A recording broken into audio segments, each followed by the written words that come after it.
Bienvenue dans la présentation du design pattern singleton. Cette présentation sera présentée par mon collègue Mohamed Yassine Bilal ainsi que moi, Mdé Tariq. On commencera par le plan.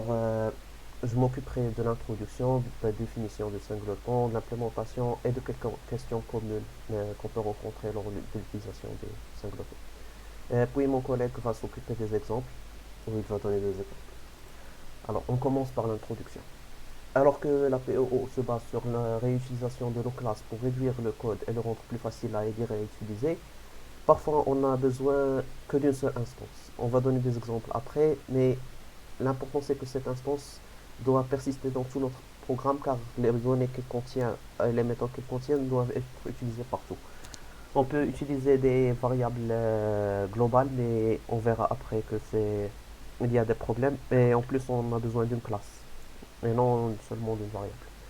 Alors, bien que ce concept soit facile à comprendre et qu'il soit couramment observé lors de l'utilisation des bibliothèques par exemple, elle n'est pas aussi facile à implémenter. Alors, on verra l'implémentation après. Pour l'instant, la définition. Alors, le singleton est un patron de conception créationnel. Le singleton se compose d'une seule classe. C'est ce qui rend le singleton unique par rapport aux autres patrons de conception. Et cette classe ne peut avoir qu'une seule instance active à la fois et accessible seulement par cette classe.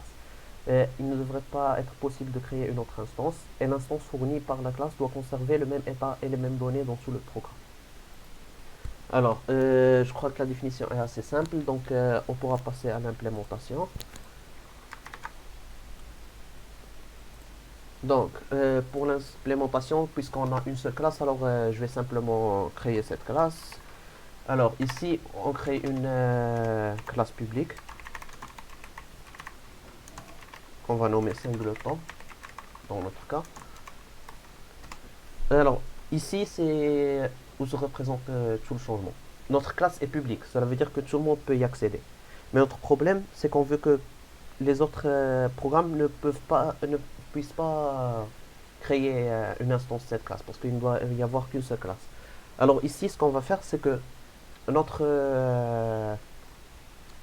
notre constructeur va être privé. Private singleton. On va créer notre code ici. Puisqu'on notre constructeur est privé, alors les personnes qui vont vouloir utiliser cette classe peuvent utiliser la classe en elle-même, mais ne peuvent pas utiliser le constructeur et donc ne peuvent pas créer cette classe. Mais cela n'est pas suffisant parce qu'on a seulement validé la première contrainte qui est que la classe ne doit pas être créée. Pardon. Notre seconde solution pour valider notre deuxième problème, c'est de créer une variable qu'elle va être privée encore. Cette variable qu'on va nommer, elle va être un singleton. Et on va la nommer unique instance. Ça veut dire qu'on va stocker notre instance qu'on crée à partir de cette classe dans cette variable. Et donc l'utilisateur va seulement pouvoir avoir cette instance depuis un get. Donc voilà, c'est ce qu'on va coder. Donc on code une méthode get statique singleton get instance. Et donc dans ce code, on va seulement d'abord vérifier si cette instance est vraiment unique. Si elle est unique, on va directement rendre l'instance. Si elle n'est pas unique, c'est-à-dire que notre variable est vide dans ce cas, alors on doit retourner, alors on doit créer une nouvelle instance. Sorry. Donc unique instance égale new singleton. Dans les deux cas, on doit retourner notre variable qui sera unique instance.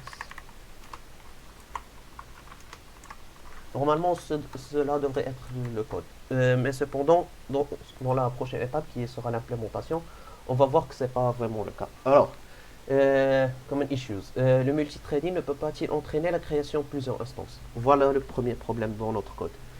dans le cas où on utilise plusieurs threads, il se peut que une thread peut générer une autre instance. Dans notre cas, puisqu'on est dans une instance, alors on ne peut pas accéder aux variables de l'autre instance. Et donc on peut pas, même si on essaie de détecter via if, on ne peut pas le détecter. La solution consiste en deux étapes. La première étape qui est expliquée ici, le mot-clé volatile garantit que la variable unique instance est la même sur plusieurs threads. Et donc, il suffit d'ajouter le mot-clé volatile. Voilà. Mais il reste un problème. Le problème est dans la création. Lorsqu'on va créer une nouvelle instance unique, si un autre thread a déjà créé cette instance, on peut juste seulement détecter, même si elle est seulement créée dans cette thread, on peut seulement le détecter dans la thread qu'on a créée. Et donc, on a besoin d'ajouter un petit code qui est basiquement synchronize. Ce que synchronize fait, c'est basiquement de détecter que la classe ou l'objet qu'on lui rend est le même voilà, dans la classe et la même dans toutes les threads. Et donc ici, on doit encore besoin de vérifier que l'unique instance est nulle. On la vérifie d'abord dans notre thread, puis on vérifie dans tous les threads qui sont synchronisés que l'unique instance est nulle. Donc ici, il suffit de déplacer unique instance ici et de la créer ici. Et donc voilà, dans ce cas, on a seulement à synchroniser une fois. On peut synchroniser sur toute la classe. Mais le problème de la synchronisation sur toute la classe au lieu d'utiliser volatile, c'est que ça va consommer de la performance. Parce qu'à chaque utilisation, elle doit s'assurer que cette classe est synchronisée dans tous les threads. Et donc elle doit faire un calcul qui est assez massif.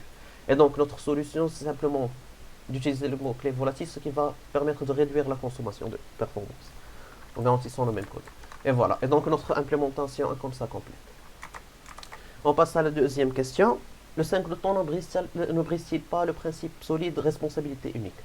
Oui, il brise la responsabilité unique qui basiquement consiste à qu'une classe ne doit pas faire plusieurs choses en même temps, il doit faire qu'avoir qu'un seul travail à faire.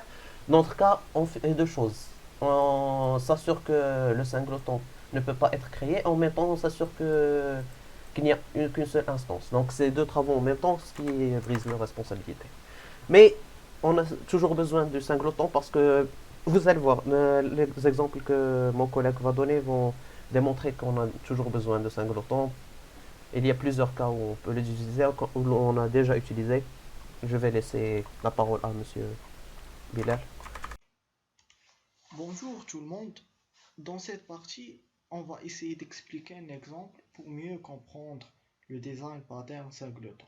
Ce design pattern nous servit principalement à instancier un seul objet pour une classe de données pour éviter tout type de problème qu'on peut recevoir dans les cas de multi-instance pour une classe qui contrôle une ressource limitée, peut-être une imprimante ou une base de données. Par exemple, pour contrôler une seule base de données, on n'a pas besoin d'instancier deux objets ou même plusieurs objets qui sont tout dédiés pour contrôler la même base de données. Cette implémentation va créer probablement des conflits si on lance des queries simultanément à partir de différents objets. Et pour éviter tout ce genre de problèmes et d'autres problèmes comme avoir des résultats incohérents et même saturation des ressources, on utilise le design pattern singleton. Ce diagramme là nous détaille la procédure qu'il faut suivre pour utiliser le design pattern singleton. Premièrement, il faut changer le modificateur d'accès de constructeur de public à privé, puis définir une nouvelle méthode qui va être dédiée à l'instanciation et la vérification qu'il existe un seul instant de ce classe. Et on passe à l'implémentation. Ce classe-là est dédié pour contrôler une base de données, par exemple, gérer les connexions et exécuter des queries et même d'autres fonctionnalités. Pour ce classe, il est mieux d'avoir une seule instance pour éviter les problèmes qu'on a expliqués plus tôt. Et pour cela, on va suivre le design pattern singleton. Premièrement, il faut instancier une nouvelle variable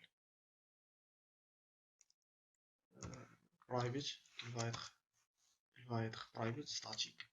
Pourquoi statique? Car on va appeler cette variable d'après une méthode statique de type ep.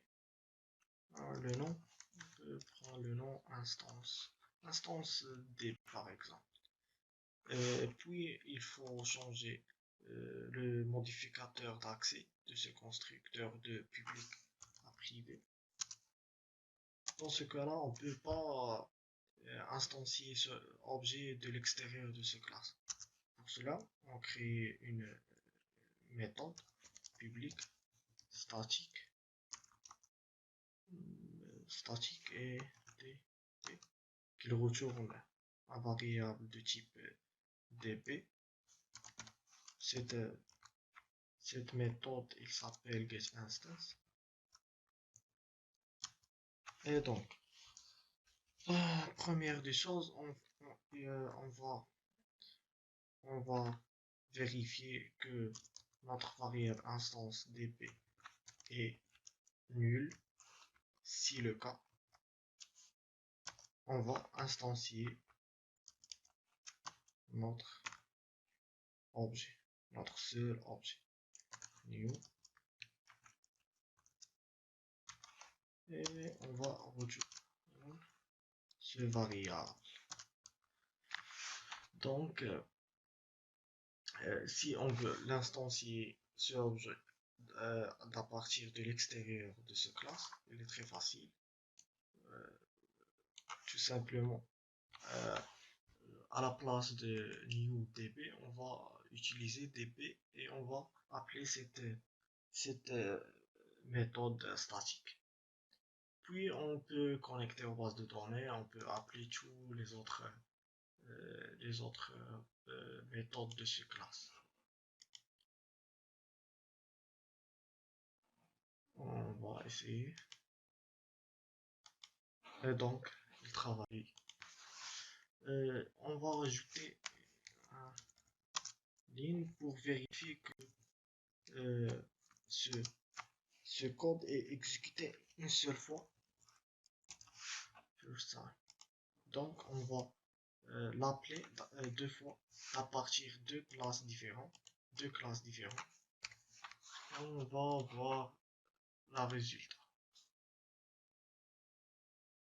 Il faut exécuter ce code la première fois et la deuxième fois, il faut être seulement appelé connectDB directement car on a déjà instance DB qui est différent à nul. Et d'une autre part, pour éviter tous les problèmes causés par le multithreading, il suffit d'ajouter le keyword synchronized à la définition de notre méthode. Et par ce keyword synchronized, on peut résoudre le problème. À ce point, on arrive à la fin de notre vidéo. J'espère bien que vous avez assimilé bien le design pattern singleton et je vous remercie pour votre attention.